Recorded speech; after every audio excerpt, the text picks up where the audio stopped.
जय श्री राम। आज हम बताएंगे आपको क्या कि नाग पंचमी की पूजा क्यों होती है, नाग पंचमी की कथा क्या है और इस दिन नागों की पूजा, सर्पों की पूजा क्यों की जाती है। तो कहते हैं सर्प यज्ञ की कथा करने से भी, सर्प यज्ञ की कथा करने से भी नाग देवता प्रसन्न होते हैं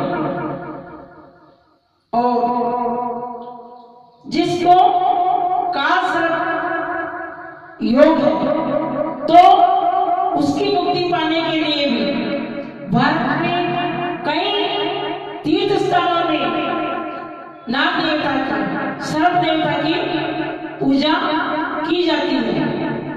नाग पंचमी के दिन नाग की पूजा के साथ साथ ऋषि आस्तिक के जन्म की कथा का भी प्रचलन है और इस तरह एक कहानी आती है, नाग पंचमी की कहानी।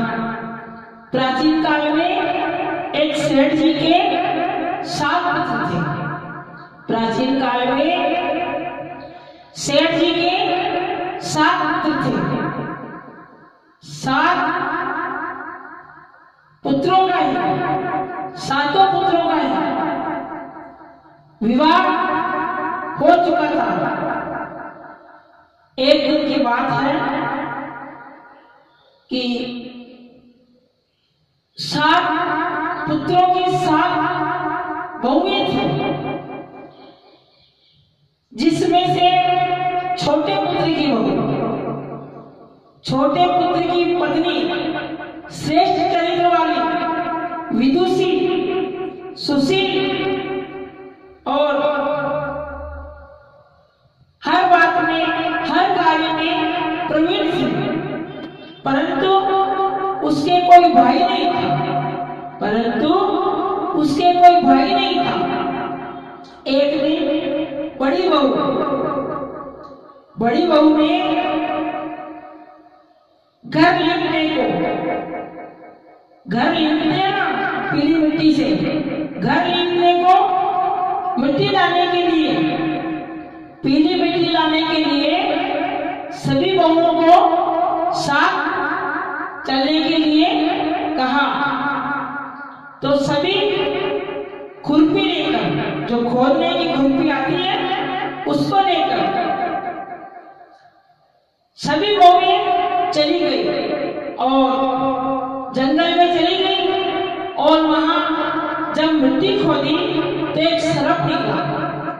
वहां जब मिट्टी को खोदने लगी तो एक सर्प निकला, जिससे बड़ी बहू उस खुरपी से लेकर नाग को, सर्प को मारने लगी। यह देखकर छोटी बहू ने उसे रोकते हुए कहा कि इसे क्यों मार रही हो, मत मारो इसको, ये निर्दोष है, इसने क्या अपराध किया है,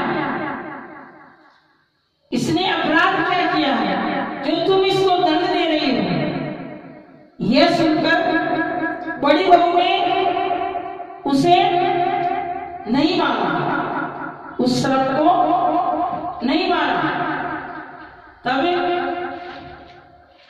एक और वह सर्प जा बैठा और छोटी बहू ने नाग देवता से कहा कि हम वापस लौटकर आती हैं, हम घर जाकर वापस लौटकर आएंगी, जब तक तुम यहीं बैठे रहना, कहीं मत जाना। यह कहकर सबके साथ मिट्टी का पात्र लेकर घर चली गई और वहां जाकर घर के काम में व्यस्त हो गई, घर के काम में लग गई और सर्प से यानी नाग से जो वादा किया था वह भूल गई और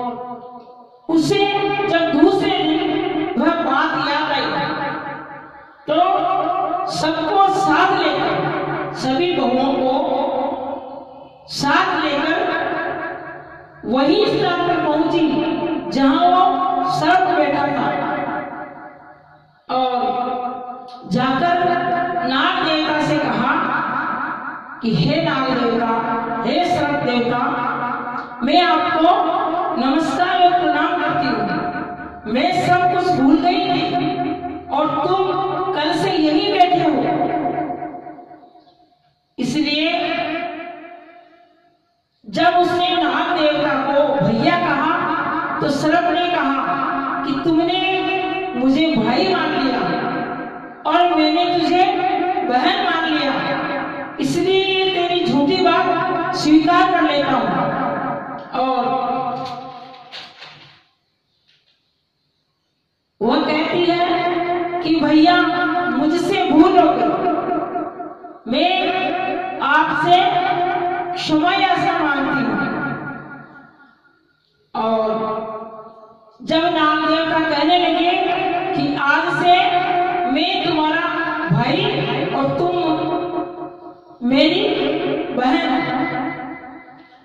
और वह बोली कि भैया अच्छा रहा, क्योंकि मेरे तो कोई भाई नहीं है, मेरे तो कोई भी भाई है नहीं, और तुमने मुझे बहन बनाकर बहुत ही अच्छा किया। और जब सबने क्या कहा कि नाग देवता को कई भाई बनाया जाता है, परंतु उसने स्वीकार कर लिया। और बहुत समय व्यतीत होने पर, बहुत समय बीत जाने पर, जब वह नाग देवता एक दिन मनुष्य का रूप धारण कर उस बहन के घर आया तो बोला सब घर वालों से कि मैं बहन को थोड़े दिन के लिए ले जाता हूँ। तब सभी ने कहा कि इसका तो कोई भाई नहीं है, तुम इसे क्यों ले जा रहे हो? तब उसने कहा कि दूर के रिश्तेदार में मैं भाई लगता हूँ, लेकिन बचपन से ही मैं बाहर चला गया था। जब सबको विश्वास दिलाया तो घर वालों ने उसके साथ भेज दिया, और मार्ग में उसने सर्प का रूप धारण कर लिया और कहा कि बहन डरो मत, क्योंकि मैं वही सर्प हूं। जब तुमने मिट्टी खोदी थी तो मैं मिट्टी में से, अंदर से, जमीन में से निकला, मैं वही सर्प हूं, डरो मत बहन। और अगर कुछ डर लगे या कुछ ऐसा हो तो मेरी पूंछ पकड़ लेना। और उसके कहे अनुसार उस बहन ने वैसा ही किया। और जब नाग देवता के घर पहुंची तो उसके आश्रय का ठिकाना नहीं रहा। अद्भुत धन, अद्भुत ऐश्वर्य, अद्भुत दौलत देखकर वो आश्चर्यचकित हो गई, चौंक गई और आश्चर्य में पड़ गई। फिर नाग ने उसे हीरा मणियों का एक अद्भुत हार दिया। नाग ने, सर्प ने उसे हीरे मणियों का अद्भुत हार दिया और उसके घर वापस पहुंचा दिया। और जब देश की रानी को, वहां के देश की रानी को मालूम चला कि इसके हीरा मणियों का हार है, तो